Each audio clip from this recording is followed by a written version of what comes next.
Hi, David. Hi, Anand. Good to see you. Nice to see you too.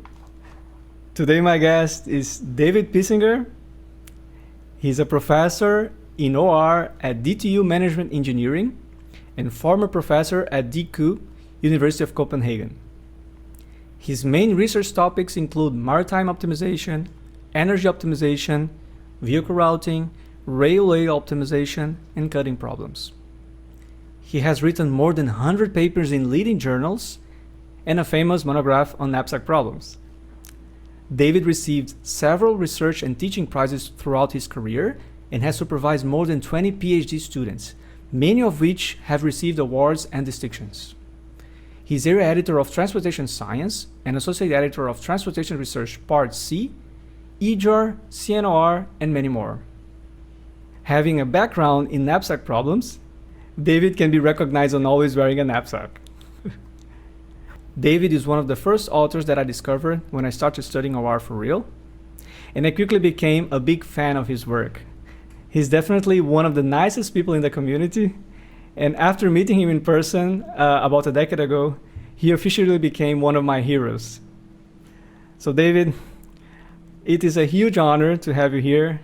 I mean, having this opportunity to somewhat revisit and celebrate your career, it's just like a dream come true. Thank you very much for accepting the invitation. How are you? Thank you so much for the nice words, Anand. So, of course, I have my backpack here, my knapsack, but it's better that I take it off. But I remember when we met, I thought it was 5 years ago in Nantes. In Sitges. Yes, well, it was wonderful meeting you, and you have also inspired me a lot with your work. Come on. Finally to see you again. Now in Corona, it's not so often that you meet people. So thank you very much for taking this initiative. Yeah, my pleasure, of course. So David, I remember I accessed your website about 15 years ago, and there it said you were born in Czechoslovakia, but you moved to Denmark at a very young age. Tell me more about that. Yeah, so I was born in Prague before the spring in Prague in '68. My parents, so my father, he was, my grandfather, he was engineer, CEO of a big chemical factory. My father studied abroad in Paris, in Copenhagen. But then World War II came. My father was an educated lawyer, and in the communist countries, either as a lawyer you are either with them or you are against them. And my father didn't want to put people in prison, innocent people in prison. So he became a little bit unpopular. And at that time in communism, the only way you could somehow handle this was by becoming a normal worker. So then the system lost interest in you. So my father became a truck driver and carrying all the heavy stuff on board the truck, etc. But then in '68 or '67, '68, the spring in Prague came, and then Czechoslovakia wanted to show that communism can have a human face, and this gave some hope for the future. But unfortunately, Moscow decided that communistic neighbors should help badly behaving country back on the right track. So there was the invasion in '68, and my parents, they fled the following year. And first we moved to Austria. I was tiny then, so I don't remember anything. But my mom says that, well, then we were standing at the border, one suitcase with some children's clothes and basically nothing. My father had some relatives in Austria, and we stayed there half a year. My father wanted to go to South Africa because this was a place where he could use his education, but my mother said, no way, we are not going to a place where they're having slaves. So in the end, they decided. My father had been studying in Denmark, and he still had some friends. He was living at Professor Dam from actually close to where I'm living now. And then they took contact to their old friends, and we ended up in Denmark.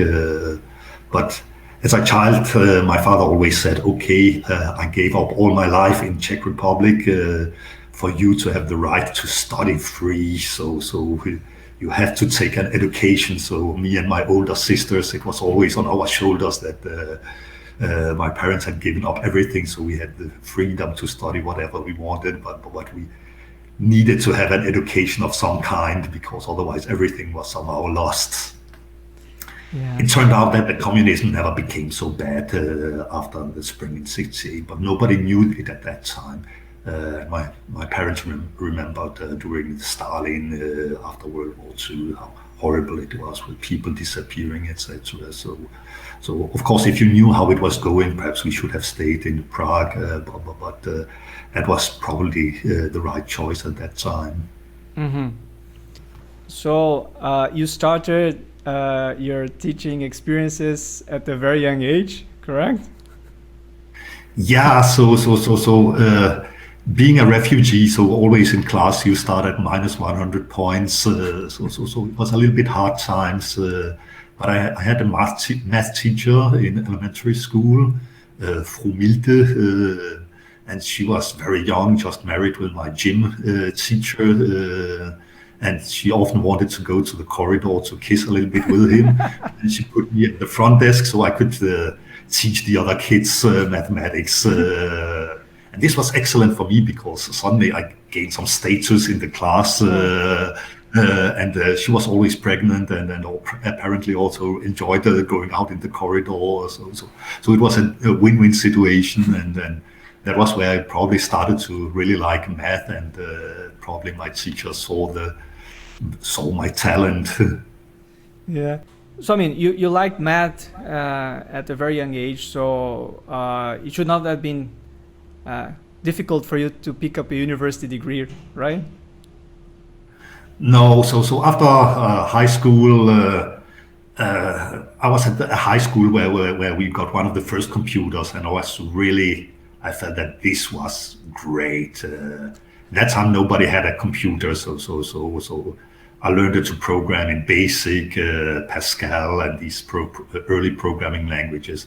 I really felt that this was me, so I applied to go to the university to study computer science mathematics at University of Copenhagen.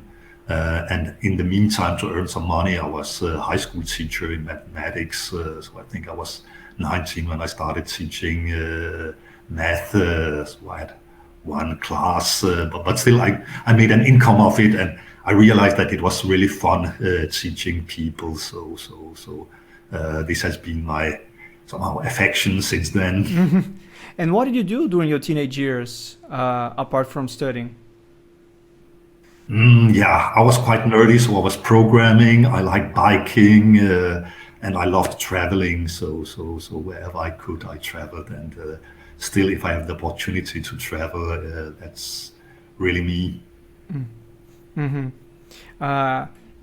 You said you did not perform that well during the undergrad period because you were somewhat refusing to wear glasses? Yes, I told you this story. I was a horrible student at the university, because now I tell my students you should come to the classes, etc.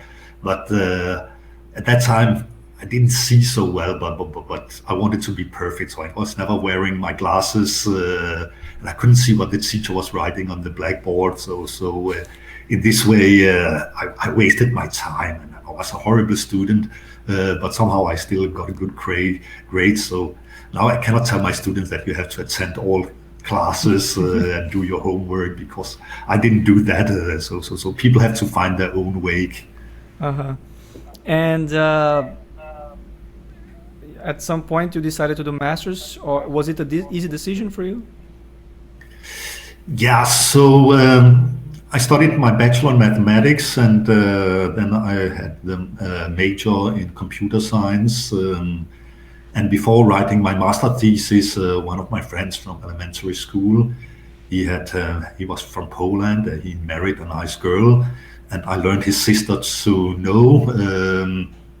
So when I was looking for a master thesis subject, and then I went around to the professors asking, okay, do you have a good subject? Where is it? MIT? No, not interesting.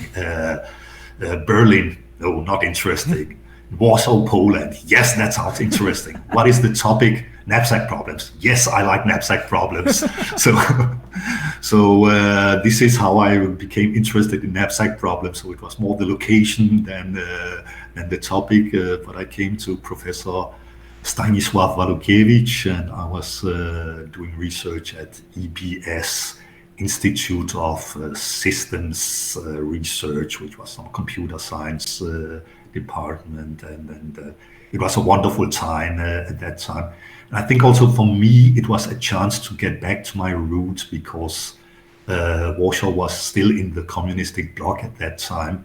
I could not travel to Czech Republic because my parents were refugees. So this was a way of somehow understanding my own roots. So I enjoyed this half year very much, working on knapsack problems, of course. Yeah, you actually had to avoid doing the military service in Czechoslovakia somehow. Yes. So because my parents were refugees, so if we came back, we would go to prison. Probably I wouldn't go to prison since I was a child, but the risk was that I should go to military service.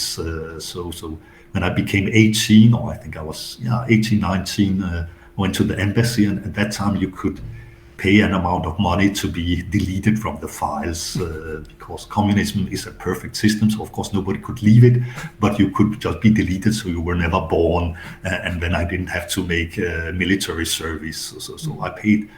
It was quite a big amount of money, but then finally I could travel to Prague and visit my family, which I didn't know at all, and also travel to Eastern Europe. Yeah. So you were in Poland studying knapsack problems, and you spent about 6 months there, right?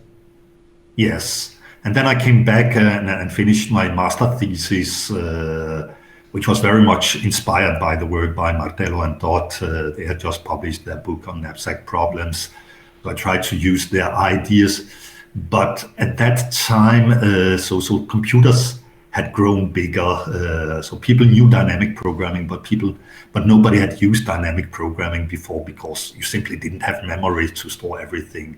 And I think in my master thesis, I realized, but okay, if you found this core of the knapsack problem, then the capacity was sufficiently small, and you could actually survive running dynamic programming, and then the rest of the problem you could somehow reduce away.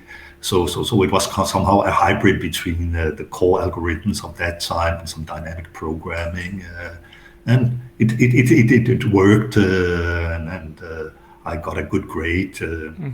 But I was very young when I finished studying, and I was really tired of studying. So I wanted to go to the industry to do something real. So I started as a consultant, and very quickly I found out that this was not really me, because first of all, I was extremely disappointed that in the industry they were using techniques 20, 30 years ago. And the people there, you should remember I was 23, 24 at that time. And all my colleagues, they were discussing, okay, I bought this car, I went for golf, I have a new boat, etc. And I was young, I wanted to travel, I wanted to meet people. So that was not really me. So after a year, I sent an application to become a PhD student again. And then I started after 1.5 years. Although I had sworn that I would never, ever go back to a university and never, ever teach anymore. But it took me 1.5 years to be cured. Nice. In your master's work, you did sort of a predecessor of the famous min-nap algorithm, right? Yes. So when I started my PhD, then I think the first algorithm was XNAP. So I wanted to show that you can make a nap as efficient algorithm as all other knapsack algorithms of that time, just on one sheet of paper. So I think I called it ELNAP, the Elegant Knapsack Problem algorithm. But when I had to publish it, I didn't really dare to call it the Elegant Knapsack Problem because for me it felt elegant, but perhaps not for other people. So it was the expanding core knapsack algorithm. And just today, Stefan Ropke, my colleague, said that he has found somebody who has re-implemented this algorithm in Julia, so it's still being used. But then the next idea was to somehow combining this expanding core idea with the dynamic programming I had been doing in my master's. So in the master's it was a fixed core, and instead the idea was to make it dynamically, and then it became the MinApp algorithm. And at one vacation somewhere in Italy, I realized I can actually prove that this would be the smallest core of all possible cores. And I was very naive at that time, so I said, okay, I have some good results. I have a theorem, a very naive theorem. I submitted to operations research, and at that time probably standards were very low, so it got accepted. So I was extremely happy, yeah. And you did most of your work during the PhD on your own. In fact, you published about 9 papers, and I mean, almost all of them you're a sole author. Yes, so my supervisor was Jakob Krarup. He was very busy in the Euro Council at that time, and he gave me a lot of freedom. So I'm really grateful for this, because I was in this period of my life where I just wanted to sit on my own and make my ideas. So it was definitely a win-win situation, and it learned me to scope my own projects.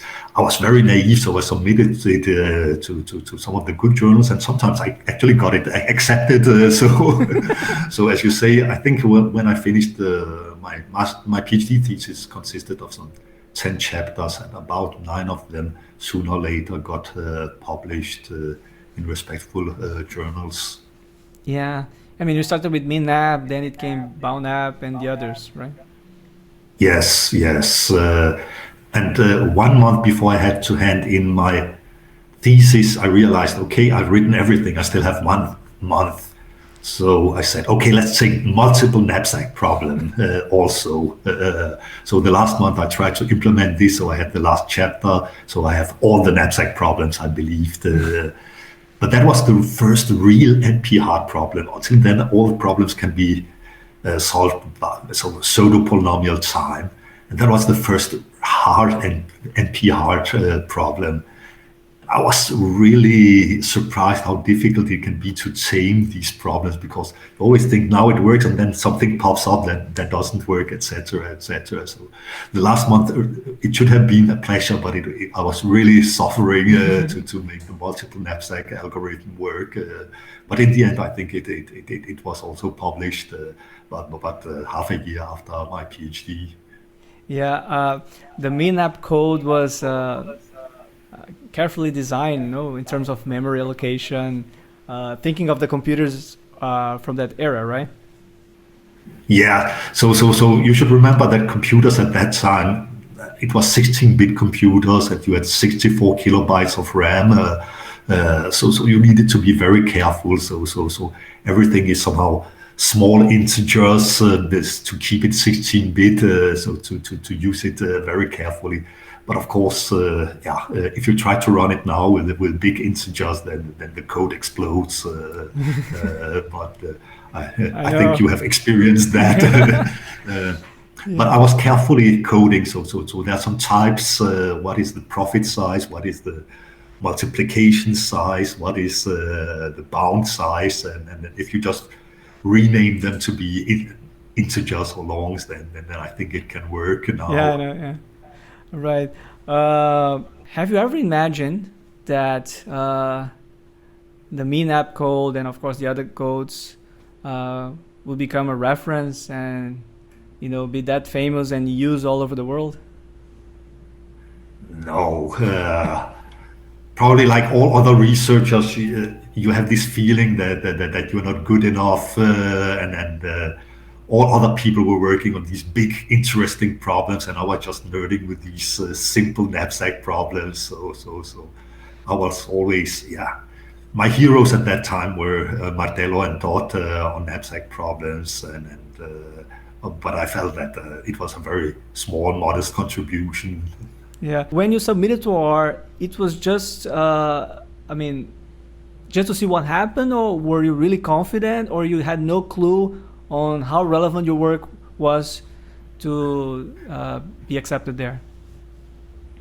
So a combination. So yes, I was ambitious. As always, as I told you, during my childhood, I always had to prove that I'm good enough. So I wanted to go for the good ones. But also, when you read the literature at that time, then some of the predecessors, Ballas and Zammel core algorithm, I think it was also in operations research, etc.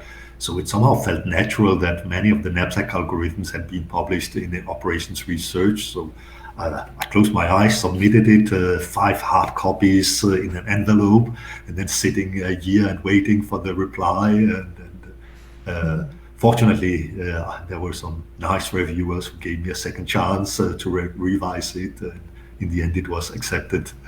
Yeah, we are talking about early 90s towards mid 90s, right? Your PhD period was from... I wrote my PhD from 92 to 95. So we are somehow in this time. Yeah, I mean, since you were talking about codes, Ruslan Sadikov, which is a friend, he's a friend of mine. He was here as a guest, and he recently told that he feels that researchers do not receive enough credit for providing codes to the community. Do you agree with this? Yes, definitely. So I'm grown up in this early computer science times where everything was open source, shared, etc., like Linux, etc. So it was in this spirit, and I think this has also been the driver why I have joined academia, that we do this to make the world somehow better, and keeping the code for yourself somehow prohibits other people to use it in a nice way. So I think this was always the idea that it should be useful for other people. Mm-hmm. Yeah. You see that the impact of your work can be sometimes traced by your code, and rather than the paper itself at times, right? And I think in your case that we can affirm that in a way, right? That when you're talking about knapsack codes, we immediately remember about your repository, that is your web that you provide in your website, and it's so people jump straight to the code. They might not even take a look at the paper when it comes to really using it in practice, and also it facilitates the development of future work, and you don't have to recode everything from scratch, and especially when you're talking about pricing algorithms for column generation that often they are often and can be seen as a knapsack problem. So what are your thoughts on this? Yeah, it makes me happy when people are still using my knapsack code, and I get some questions, I would not say every week, but probably once a month, about somebody asking about the code or etc. And as I told you this morning, when Stefan told me that somebody had re-implemented XNAP in Julia, yes, it's wonderful. So I've done something useful to the society. Right. You mean you got so many papers out of a PhD thesis? I think you're the guy that I know that published the most number of papers, and as we discussed, most of them on your own. And you got a prize for a PhD, right? I mean, it was, looking back, it doesn't seem that was a surprise based on your fantastic results. But how did you feel back then? I felt really proud. So I got this beautiful medal from the Academy of Natural Science in Denmark. when you're young and you get your first prize, nothing can be compared to this. You are so proud of it. So I also think such prizes also help young people for building their new career. So we should also remember to give prizes to the junior researchers, because they really need it. Now, when I get a prize, I'm of course extremely happy, but it's not the same like first time I got a prize. Yeah, right. You attended a couple of summer schools during your PhD period. Yeah, actually, I was not really good at traveling at that time. I was working very much on my own, but I attended the Euro Summer School in Paris in 1994, and it was a 3-week summer school at HEC in Paris, a campus far away from town. So there was nothing to do. So we were all these people just together, and my nearest neighbor, we were almost sharing a room or sharing bath together, was Ulrich Verschi, who was also working on Knapsack Problems, and JJ Salazar was there, Alberto Caprara was there, Federico Marucelli, Federico Della Croce. So people I've been visiting since then, working with since then. So it was really amazing to spend 3 weeks with these people at that time. And since there was nothing to do, so in the evening we went to barbecue every evening, drinking some cheap red wine, but it really helped me build my network, and there's really been some friendships. And it probably learned me that research is good, but the people who make the research, the friendship with them, that's what it's all about. Yeah, right. Yeah, I agree.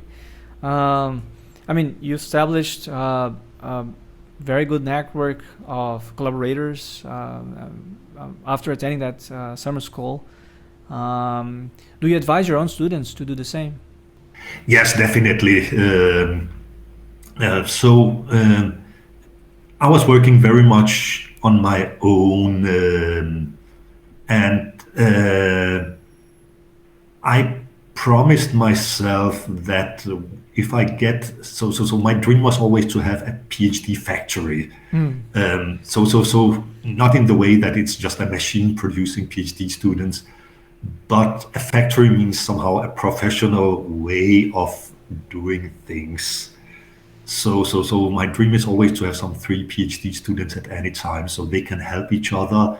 You can organize some seminars, activities across the fields, etc.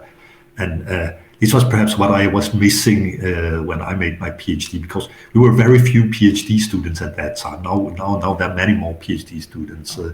And I decided if I ever want to be a PhD supervisor, I should make somehow, not just a one-to-one, but I should make a nice place where you can inspire each other and work with each other. And also where the PhD students, if they feel that I'm stupid, then they can go to the other PhD students and drink a beer and complain about me. Right.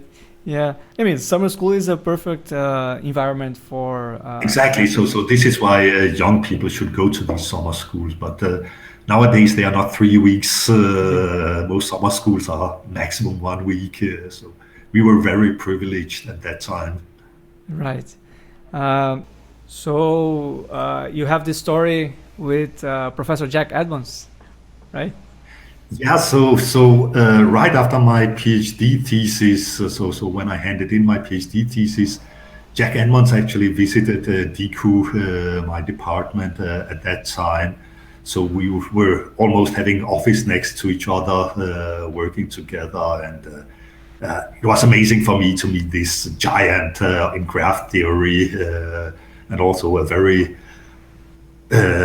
kind person, but also when Jack was speaking, then it was really loud and everybody was listening. So we were working on map folding. So Jack brought this wonderful idea that he wanted to solve this problem of basically how DNA is folding. So he made a simplification of, if you take a small piece of paper and you fold it, so you know where the pieces of paper are folded. So is it possible to fold it so everything goes to one? And we found a nice algorithm for folding circular maps. So basically a circular piece of paper where you have the bends up and down, and you should see if it was possible to compress it, respecting these bends into one. Unfortunately, we never published it, but this is one of the things I really regret, that I never published this paper with Jack. I still have the code, I have the theorems and everything, but it was amazing to work with one of these giants right after my PhD at that time. Yeah, you have that work on the subset sum problem that also not many people know, right? Yes, that was it? Yeah, it was probably a few years later where I realized that if the coefficients in the subset sum are all limited by a constant, then actually you can solve the subset sum problem in linear time. And it's a really ugly algorithm, so not many people have read it. Most people like to read the easy papers where it's understandable, but I think it's one of the papers I'm most proud of, because this actually has a theoretical contribution, because earlier people believed that the subset sum problem, we knew it could be solved in the same running time as the knapsack problem, but it was somehow unknown whether, since the subset sum problem is simpler than the knapsack, so is there a faster running time? And that was, as far as I know, one of the first affirmative proofs that the subset sum is easier than the general knapsack problem. So I was proud of this result, but as I told you, not many people like to read this paper because the algorithm is really ugly, and in practice it performs really badly compared to everything else. But if you have really big numbers, it will shine. Right. You soon found a position after receiving your PhD at DIKU, right? Yes. So I was somehow lucky that since I was in computer science, so this was a growing field. Somehow during my whole life, so each time I was ready for a position, there was a position. So immediately after handing in my PhD thesis, there was a vacant position as assisting professor. I think it was intended for another young, talented guy, but I just took the position, and I think he still hates me for having done that to him. But anyhow, he also became a professor, so no harm happened. But I became an assisting professor, and my dream was to go abroad, and I really wanted to visit my heroes, Silvano Martello, Paolo Todd, and Jakob Kraup, who was my PhD supervisor, he knew these wonderful people from the Euro Council and organizing the Euro activities. So he wrote a recommendation letter, and fortunately they invited me. So I spent 5 months in Bologna. I think it was the winter 96, 97. And for me, it was amazing to be there. So my heroes, Silvano Martello, Paolo Todd, but also Alberto Caprara, Daniele Vico, Andrea Lodi. And there was a young visiting, I think, young PhD student who had just started. Jean-François Crodeau was also there. And you can imagine that, at the Bologna University, there was no space, that we had no offices. So we were sitting in the corridor, but imagine all these people just sitting in the corridor working together. So it was extremely inspiring. And I was 5 months in Bologna, and finished 5 papers in these 5 months. Wow.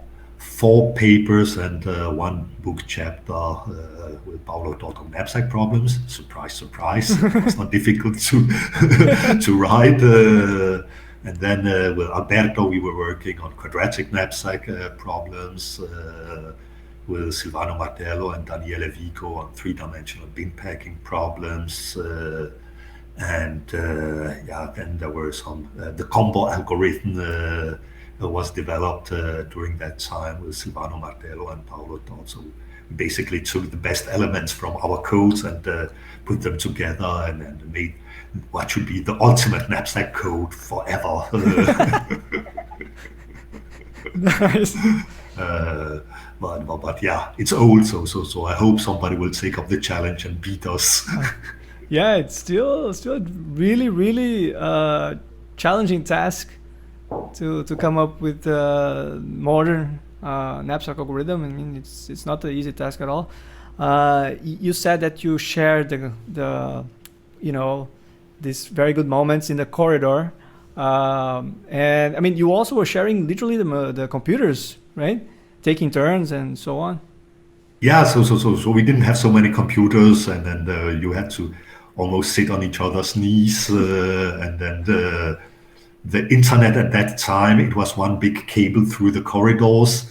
And if one of the professors went home Friday evening and turned off his computer, then the signal was not transmitted to the next computers. So then you had to go and debug where the internet connection was lost. But still, it was amazing times at that time. So we felt like the pioneers, having the opportunity to do this. And Alberto also was really so kind. So we knew each other from the Euro summer school, and he took me under his wings. So the first month I lived more or less almost in his apartment or the apartment next to him. And he invited me home every evening. His wife, they were just married. So his wife, Cristina Boschetti, she was cooking every evening, and we were discussing. And I think the deal was that I learned Cristina to speak better English, and she learned me some Italian phrases, and I was happy to be there also with Alberto. So it was a wonderful time. Right. And I learned. I had taken a few classes of Italian before I went to Bologna, but I learned. I think I was almost decent so at that time, but I've forgotten all of it since then. But actually, you know many languages, correct? Yeah, not so many, but my mother's tongue is Czech, then Danish, and in elementary school you learn English and German in Denmark. In high school I learned Russian, then I went to Poland, learned Polish, and then I went to Bologna and learned a little bit Italian. So. But in time you learn a new language, then one of the other one is thrown out. So. Yeah, but we've been exposed to many different languages, and that somewhat, I think, enriches you personally. It gives you a broader perspective, because I think when you learn a language, you also have to somewhat assimilate a culture. I mean, you have to get into the culture to better grasp the language. And I think you're a guy that really is interested in developing your abilities in that sense, right? Yes, I think this is the consequence of my parents leaving my home country. So if you don't have any home country, then on one hand, okay, you are missing your home country, but on the other hand, you are free. So basically, every country is your home country, and you can make friends everywhere, because there's no country which is better than any other one. So this has always interested me to travel and learn new cultures, meet new people, and mainly to make some research, knapsack research with some other people. Yeah, you eventually developed a very close partnership with Alberto Caprara, right? Yes, he was my really close friend, and we also went hiking together in the mountains. And unfortunately, the year before Alberto died, he took me to Corne di la Croce. I think it's a mountain, and it was basically a climb of 1 kilometer. And Alberto said his record was to do it in 30 minutes. And then we started climbing, and after 1 hour we reached the top, and I was dying. but Alberto was very nice, and he said, "You're in good shape." So yes, but he could do it twice as fast as me. But then he showed me. So Corne de la Croce, it's basically a cliff like this on one side, and he said in the winter, when there's snow, you can actually climb on the snow. Wow. And this was the last trip we had together, and actually this is actually where later on, unfortunately, Alberto died. So my last memory of Alberto is that he showed me this is a really scary place to climb.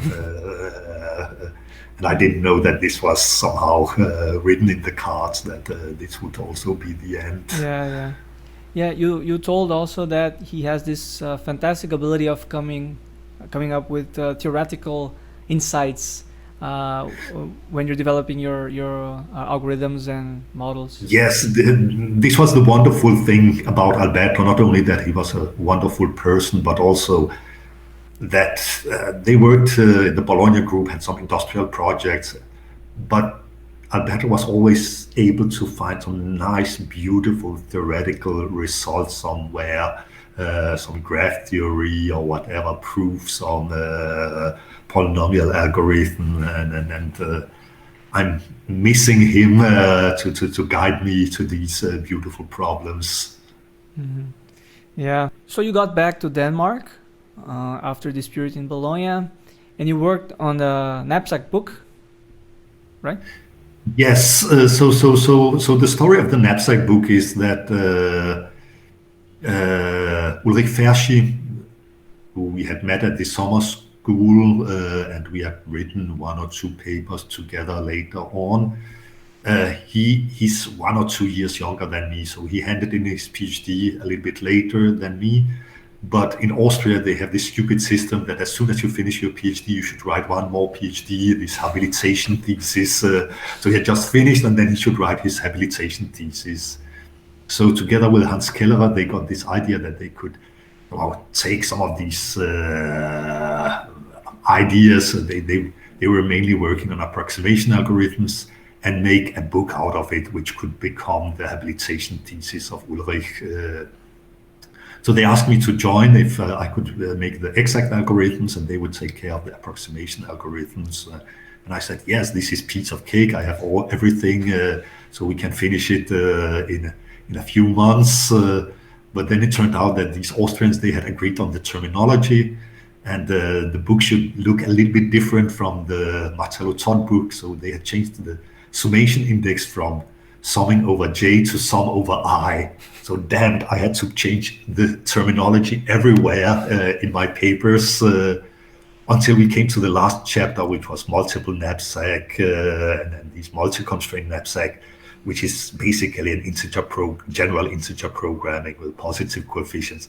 And that looked really awkward to have these JI indices. So it looked so ugly. So we decided to switch back everything to IJ. So I had to rewrite everything to the same terminology when I started. So that was really some wasted months of my life. I think we used a lot of mistakes. So if you find some mistakes in the Knapsack book, it's because we changed the indices back and forth many times.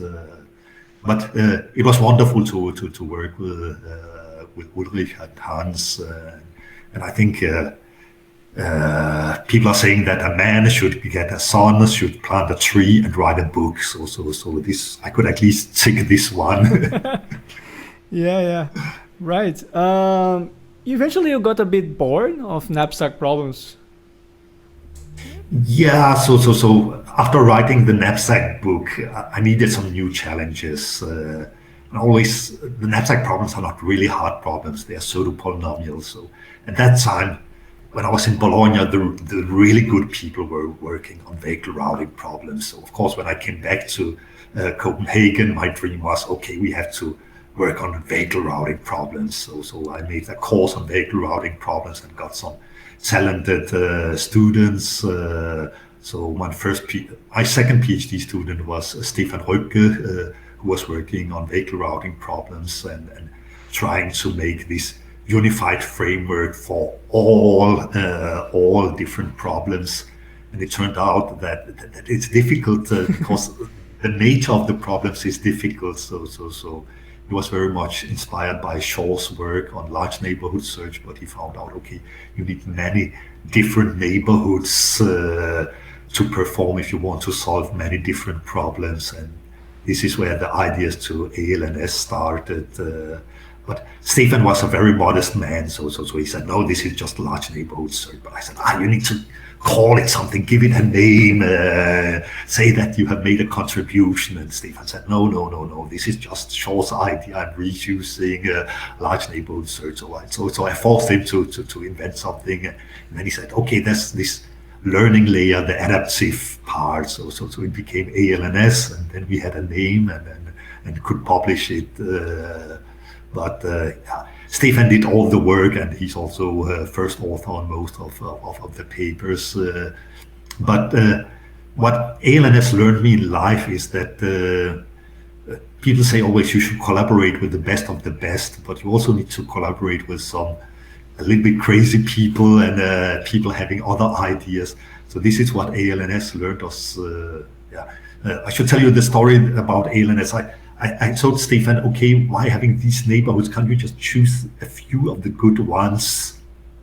But it turned out that if you also have the bad ones, you actually get better solutions. And this is the same in life, that you need both good people and some with weird ideas. So we should be happy that we have strange colleagues with other ideas, because it all moves the research forward.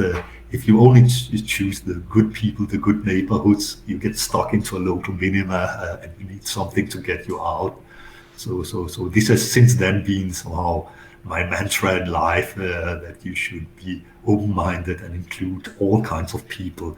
But the really silly people, you shouldn't give them too much time.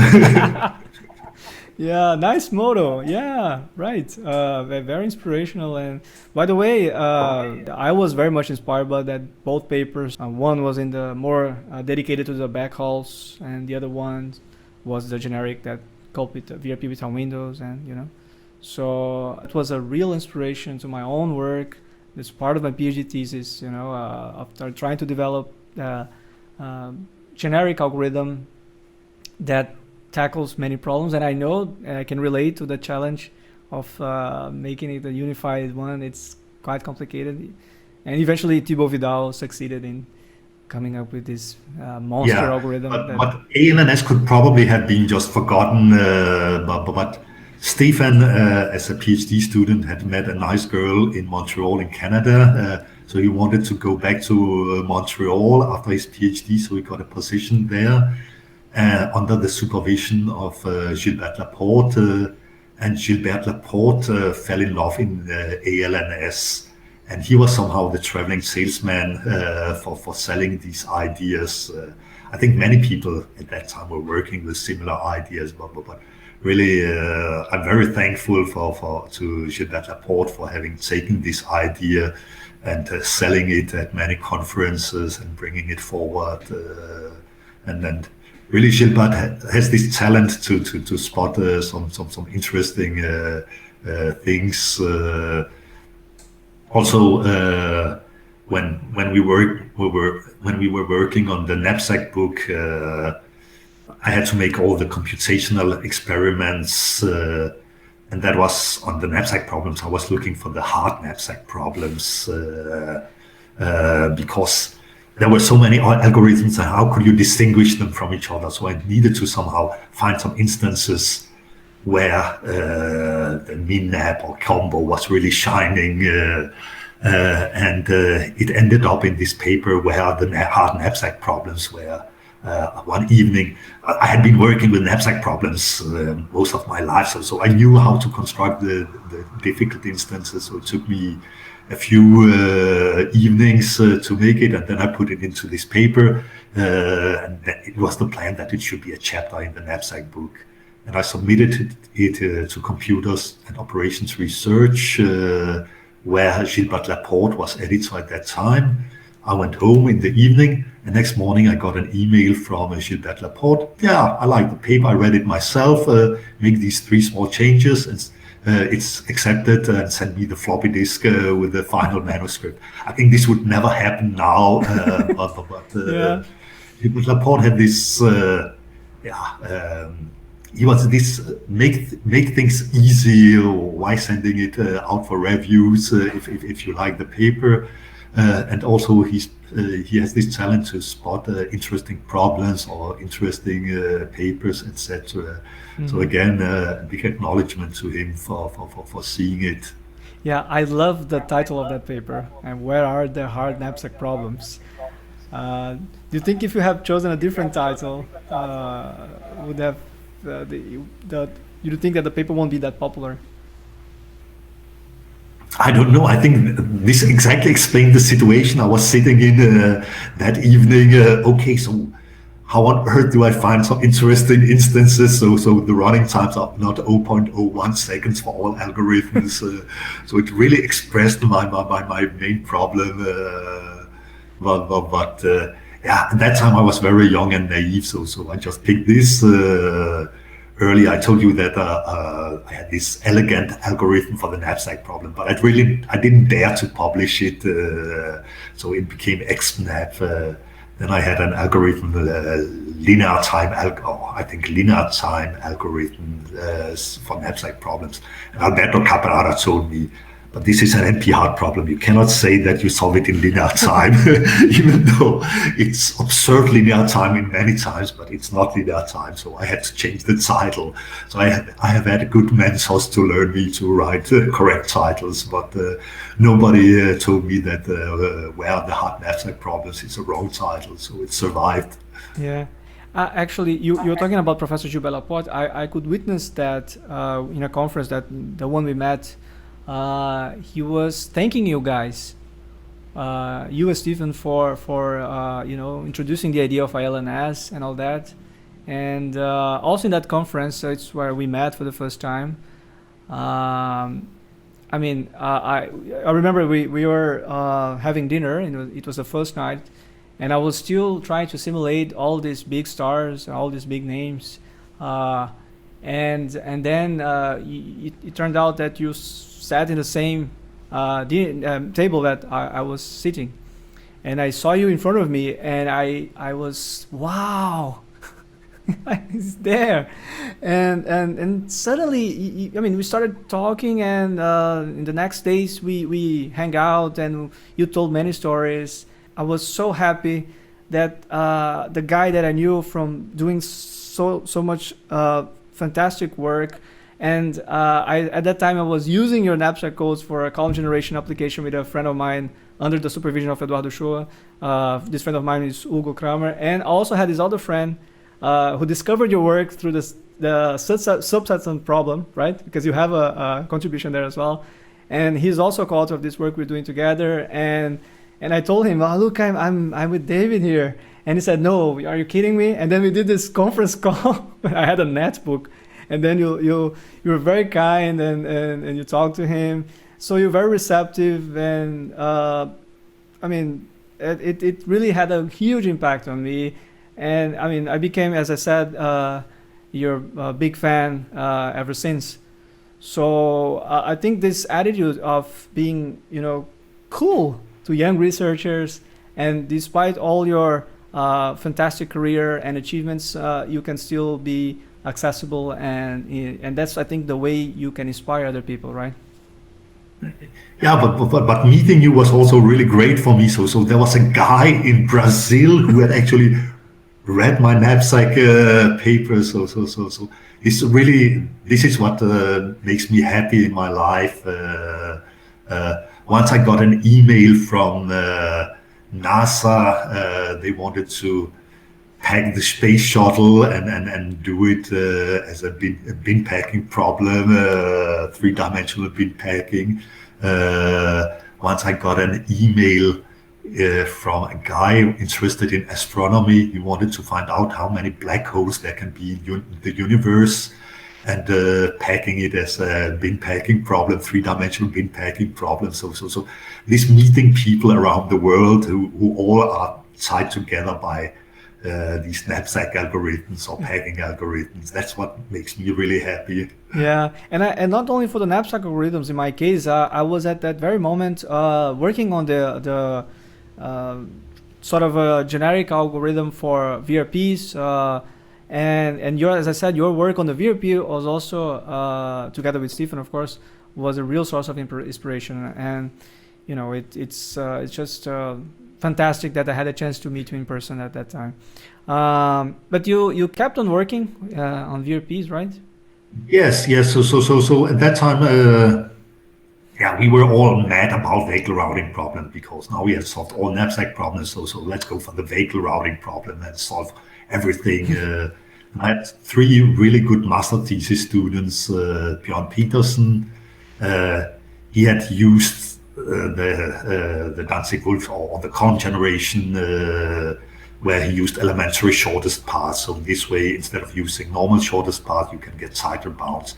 It was already known at that time, but he made an efficient implementation. He was computer scientist, so he could make it work. And we had good computers.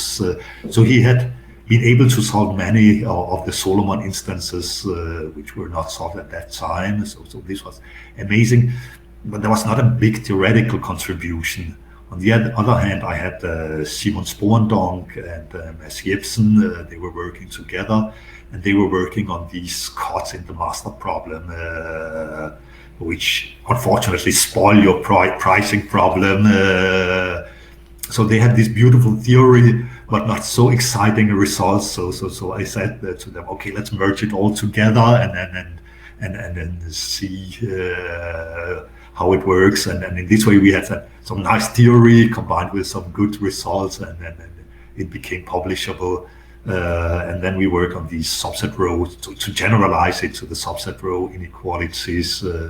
And my contribution at that time, I was a nerdy computer scientist. So it was the first time where even in an Intel computer, you had this vectorized instructions, the first primitive vectorized instructions. So I found a way of okay, we didn't know how to separate these inequalities, so we used brute force.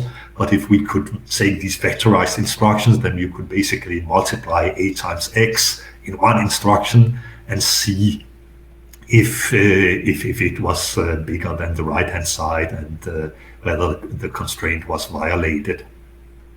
Unfortunately, these vectorized instructions, they only worked on bytes. So my trick was to downscale the precision, everything to numbers between 0 and 128 or 0 and 250. And in this way, I could use the vectorized instructions and at least filter out the interesting ones. So by rounding up, you could find out, okay, is there a chance that this can become a violated inequality? And then we could check among these few remaining inequalities which were actually violated by using real floating point calculations down to the smallest digit to see if it is violated. So this was a nice combination of computer science, of theory, and we got some promising results. Yeah. Yeah, the subset row inequalities are now part of the state-of-the-art exact algorithms for vehicle routing problems, and it's a remarkable contribution. I think even some of your students got prizes for working on routing problems, right? Yes. So I think that was the time where the VeRoLog prize had the first prize, or the second year of the prize. So I wrote. I had so many good students, so I wrote to the committee if I can submit 2 applications. So I both wrote about Bjørn Petersen and Simon was older, so Mads Jepsen. I nominated both of these, and they more or less had the same amount of publications. But then Bjørn got one more paper accepted than Mads. So as soon as he got this paper accepted, Mads came to his office and said, "Okay, you get the prize because now you have one more publications than me." And he was right. But all these people, they were excellent at that time. It was amazing to work with them. Yeah. You moved on also to other problems, correct? Yeah, so once we had solved all the Solomon instances on nearly all, so I was looking for some new challenges. So this was at the time where I wanted to do something more applied. So I moved to university from University of Copenhagen and moved to the Technical University of Denmark, located some 10 kilometers apart, so a slightly longer driving distance. And there I had the chance to finally build my PhD factory, because I could have more PhD students. I could make this environment. And at University of Copenhagen, I was very much alone working with these problems. So I was happy to be a part of a big group. And my main motivation was to build a framework where the PhD students also could learn from each other, learn from others, etc. So I think that was the driving force to move to DTU. And also being alone at University of Copenhagen, I couldn't make a full curriculum of operations research topics. But at DTU, we could make an interesting curriculum of courses, specialized courses, and it was nice to have some inspiring colleagues. Nice, yeah. So you build up this factory of PhD students, and what problems you decided to work other than Knapsack and VRPs? Yeah, so to make my PhD factory, I needed funding. So we got funding with Maersk Line about basically redesigning the complete liner shipping network of the world. And being naive, working on knapsack problems, VRP problems, I said, okay, in 1 year we can redesign everything. But that was the first time where I really learned difficult problems to know, because there you have hundreds of vessels, 10,000 commodities, you are visiting thousands of ports, and you have this very long planning horizon. So whatever you do, you die, you run out of memory on your computer. But it was extremely inspiring and challenging to try to somehow a completely different toolbox you have to use for these problems. So we got this project, and then we got funding for making more robust railway plans in Denmark. And I think we made some quite significant contributions. So Jørgen Hall, my PhD student, he got the VeRoLog prize for it. Christian Vad, he got the TSL dissertation prize, I think, for his work on the transportation, on the maritime transportation things. But these problems are really ugly. So it's a different challenge than working on these toy problems where you can reach a beautiful algorithm.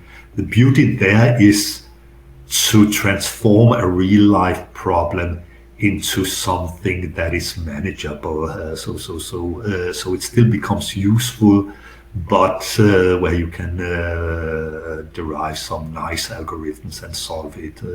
And I think the driving force has been to, okay, we want to make the world greener, so we want to save energy, we want to make it faster, cheaper, etc. And it has been fun working on this. And then in the last years, I've been working on offshore wind farm layout, first with Martina Fischetti and now with Davide Cazzaro. So we are trying to design offshore wind farms, and as you said in the introduction, we were nominated for the Edelman Award 2019 for developing all these algorithms. So basically now you can design a complete wind farm in half an hour by using optimization methods. Earlier you did it stage by stage, meaning that first you decided where to locate it.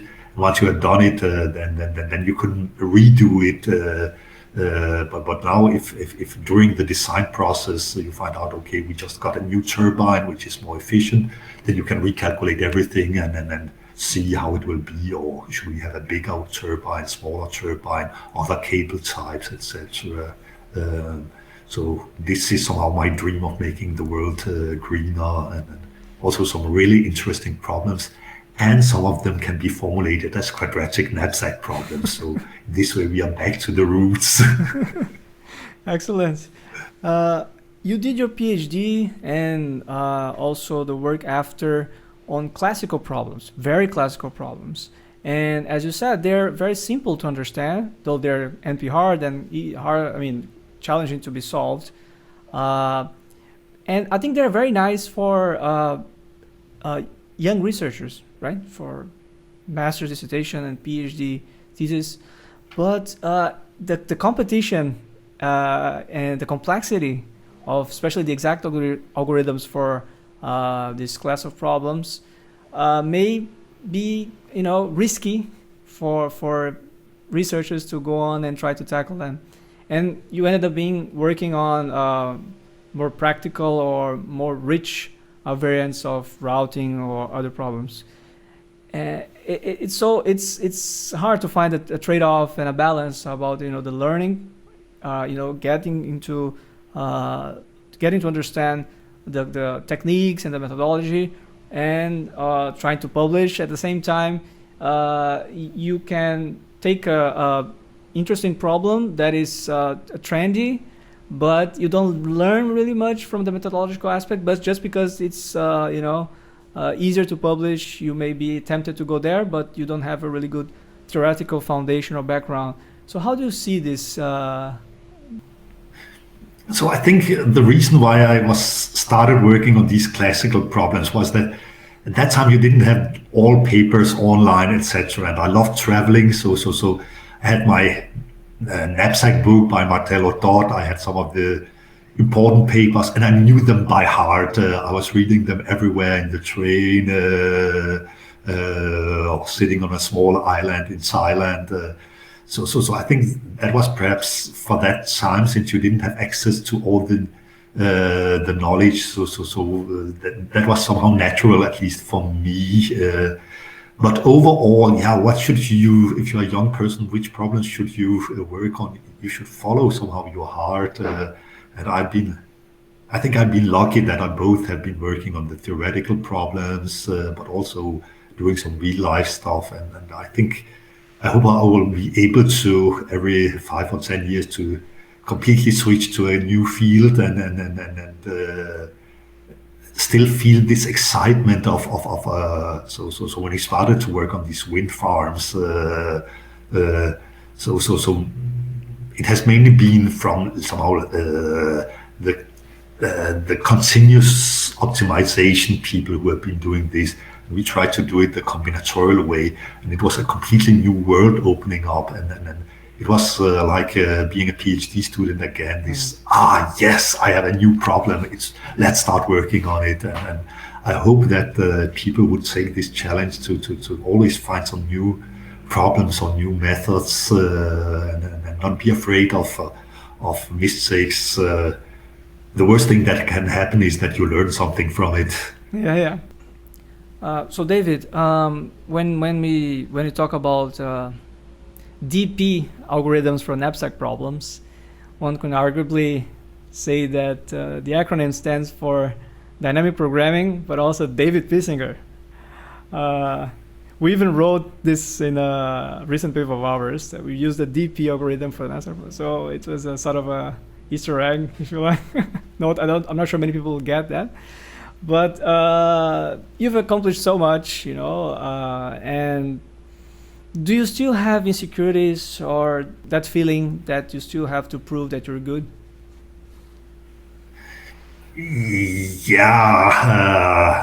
I think it's from my background of being this refugee that you always need to prove to others that you're good enough. And as a researcher, we all feel that one day they will find out that I'm not good enough.